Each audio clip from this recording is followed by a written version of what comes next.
Halo, welcome back to FPL Begini bersama gua Gede sebagai host dan Reza. Gua Reza.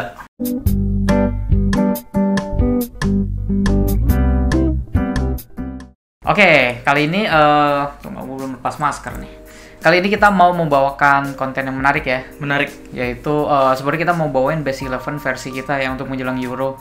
Tapi kalau nggak salah ini sekarang udah mulai ya. Udah mulai Euronya pertandingan nih. Jadi ya daripada nanti nggak terlalu berguna. Jadi kita bikin Best 11 yang lain ya. Nah, kita bikin Best 11 yang tidak bermain di Euro gitu. Iya, versi timnya yang tapi negara ikut serta gitu di Euro. Jadi bedain ya.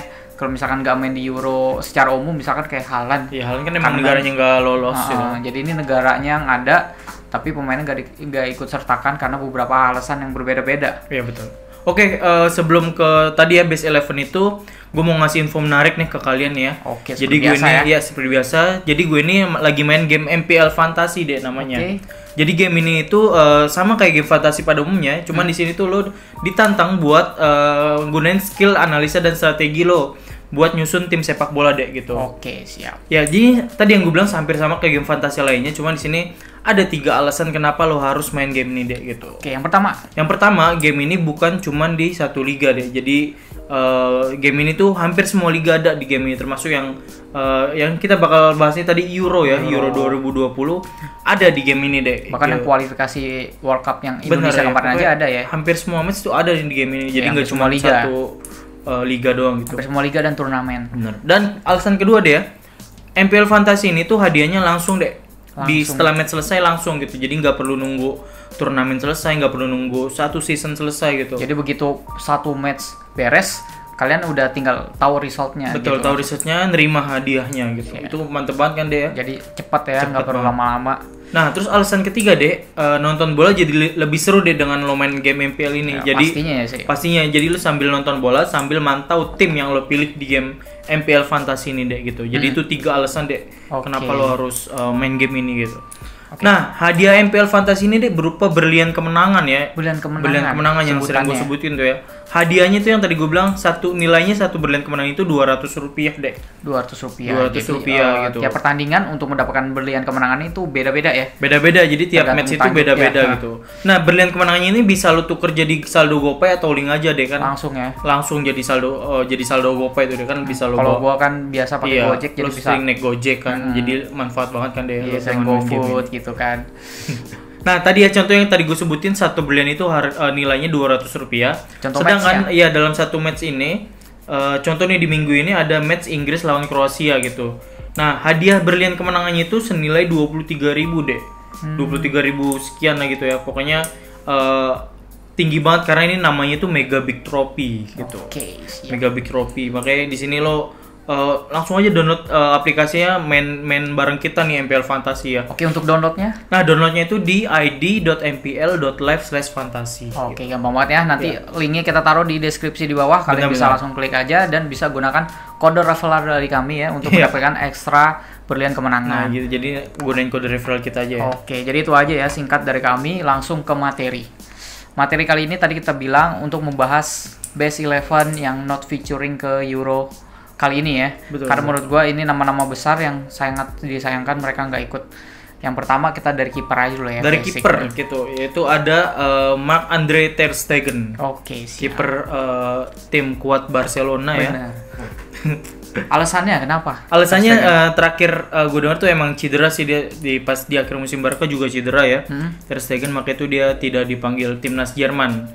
Jadi di timnas Jerman itu dipanggilnya kiper legend Arsenal Berleno sama Kevin Trapp. Oke, yang sempat di sama PSG ya kiper utamanya siapa lagi kan, Mark Neuer. Oliver Kahn.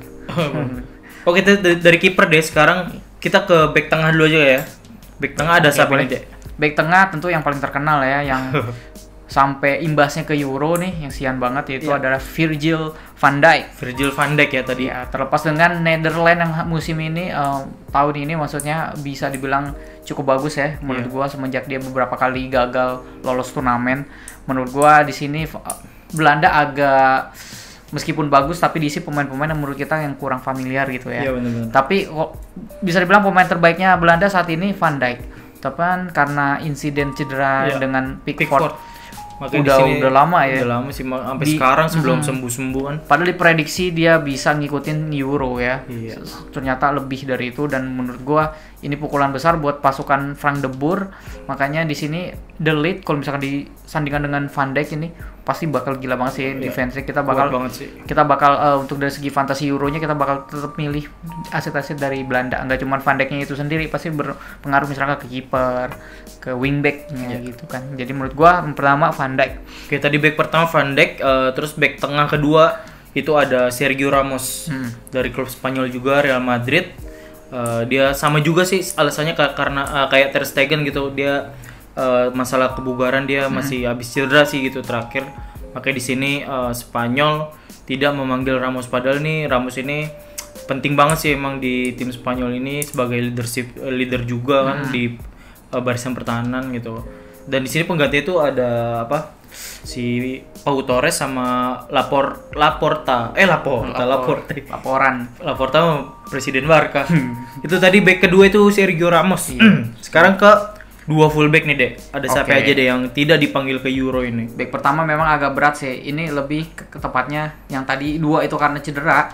Kalau ini lebih karena kalah saing ya. Kalah saingnya itu. Karena memang ya untuk di posisi yang wingback kiri yang bakal gue bahas ini adalah dari timnas Prancis, yang mana banyak banget ya ke dalam squad di timnas Prancis. Ada Luka Digne yang dipanggil, sama Lucas Hernandez. Nah, itu dua yang dipanggil, sedangkan yang masuk ke best 11 kita yang tidak dipanggil itu adalah Theo Hernandez dari AC Milan, yang menurut gua menjalani musim yang luar biasa juga bersama Milan dan sempat beberapa kali dapat Player of the Month versi Serie A. Terakhir gua baca di bulan Desember ya.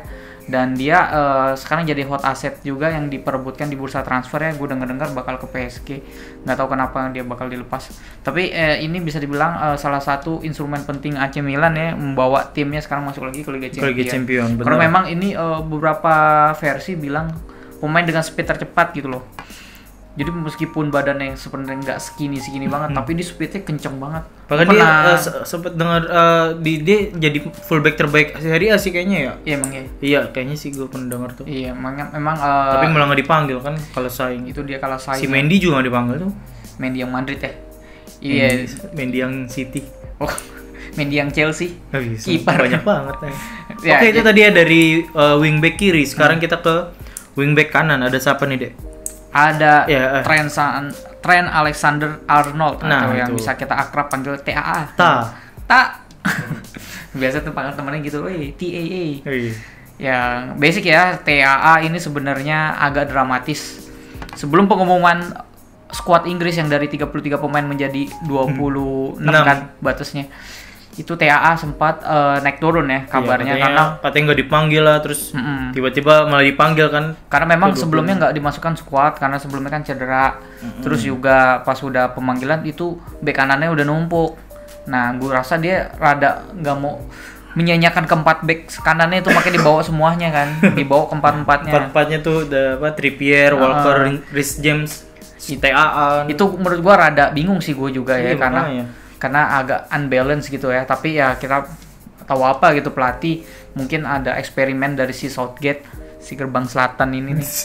Tapi udah bener-bener dipanggil pas persahabatan, pas friendly match, dia pakai cedera gitu. Aduh, maksud gua itu yang pemain-pemain yang cedera pas mau Euro gini tuh. Maksud gua tuh kayak perlu nggak sih kayak friendly gitu, mungkin cukup di pertandingan tertutup aja lah ya, kayak misalkan kayak sparring di tempat latihan gitu. Maksud gue jadi kayak terporsir banget gitu pemain sebelum Euro, sebelum kompetisi ada pertandingan yang cukup berat ya kan, jadi kayak cedera kayak ini yang sayang gitu.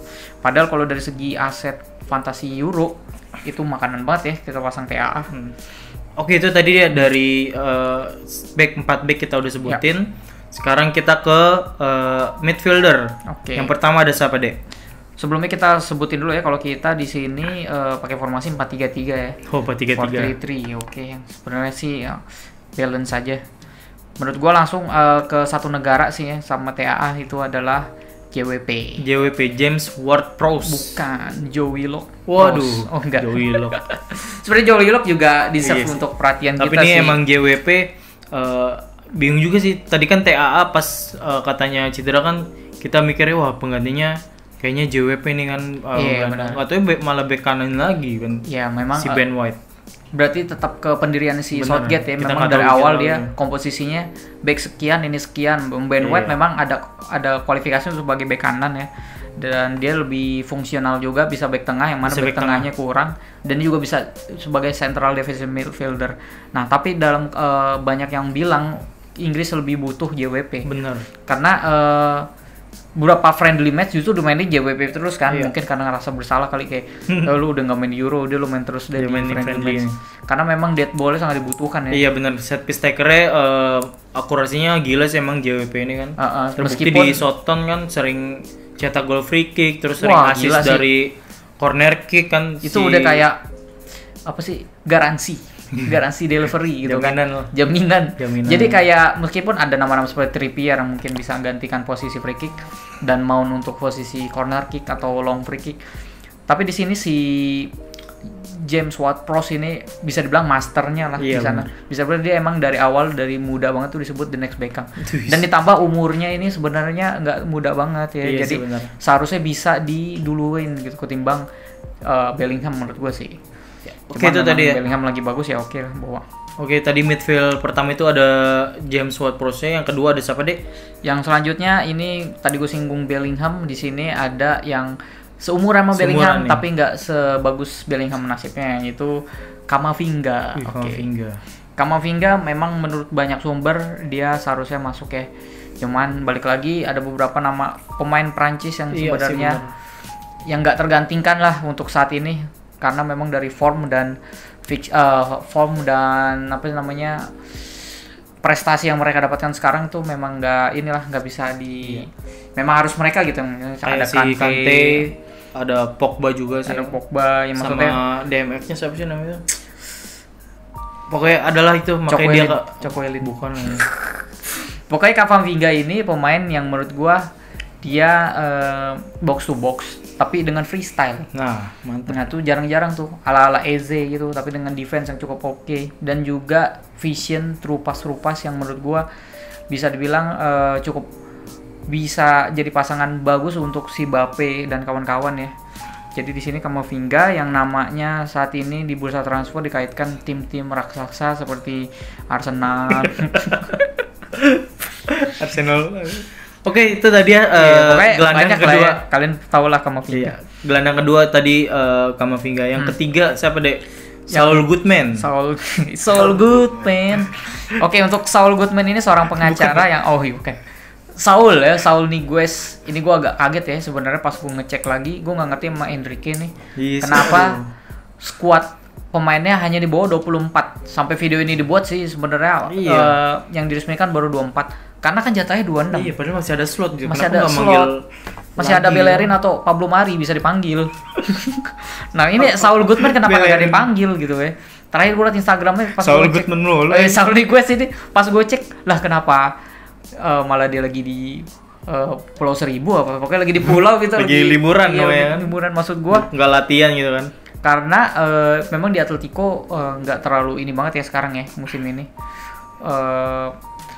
Dan di Bahkan- Spanyol juga tuh kayaknya dia kalah saing sama temennya sendiri di Atletico, si Koke. Ya, Koke masih lebih dipakai ya, dan leadershipnya masih ke Koke, Sama dan Fabian Ruiz kalau nggak salah. Fabian Ruiz dari Napoli itu lebih kayak ke Fabinho sebenarnya memang oke. Tapi Saul memang pas terakhir gue baca berita tentang dia tuh ini dia mau ditukarkan sama pemain City yaitu Bernardo Silva. Memang Manchester City ada indikasi juga menginginkan Saul nih, mengingat nanti kan Fernandinho dilepas dan Saul mungkin bisa menjaga posisi itu meskipun nggak sekuat Fernandinho dalam segi defense ya. Tapi Saul lebih oke kalau misalkan main filosofinya si ini Pep, iya, makanya gue dengar dia mau ditukar sama Bernardo, mungkin menurut gue win-win sih. Iya, Karena iya. Bernardo ingin menit bermain dan si Saul katanya ingin main ke liga terbaik dunia, Premier League. Oke, tadi ya dari gelandang, 3 gelandang udah kita sebutin. Sekarang kita ke pemain depan nih. Mulai dari kedua wingernya dulu kali ya. Yang pertama ada siapa, Dek? Yang pertama, oke, dari winger ya. Ini mungkin langsung aja sambungin ke ini ya. Masih Spanyol juga nih. Ke Spanyol yaitu Szoboszlai.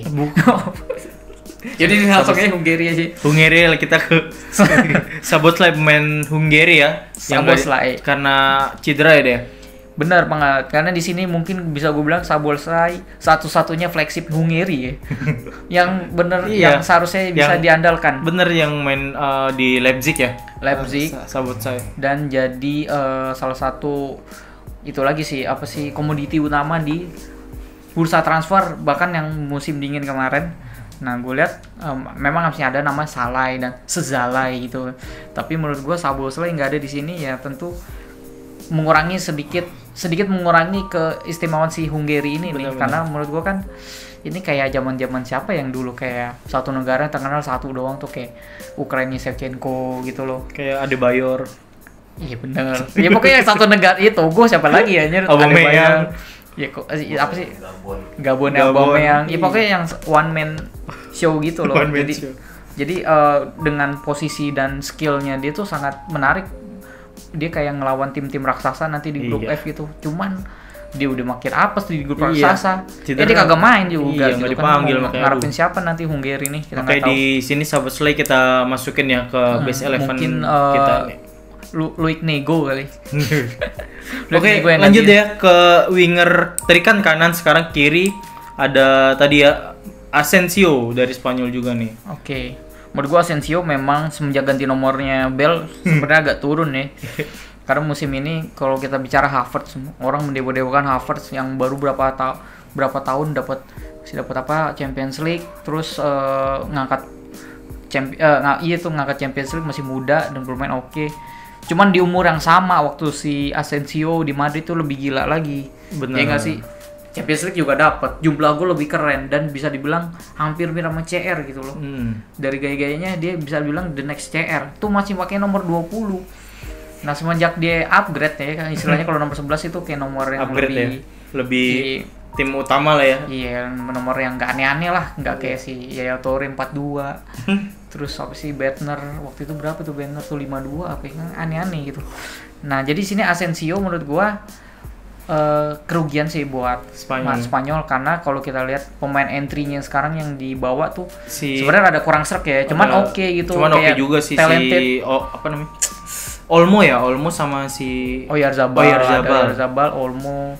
Tapi menurut gua ini sih kayak kalau Asensio kan ini ya nama besar gitu dan ada beberapa kali juara gitu. Jadi kan kayak kayak seharusnya ya mungkin ini kan cedera juga. Iya sih karena cedera. Sama seperti Ramos sih, banyak kan pemain Madrid Spanyol itu nggak disertakan karena cedera. Bukan karena itu ya yang Perez itu ya.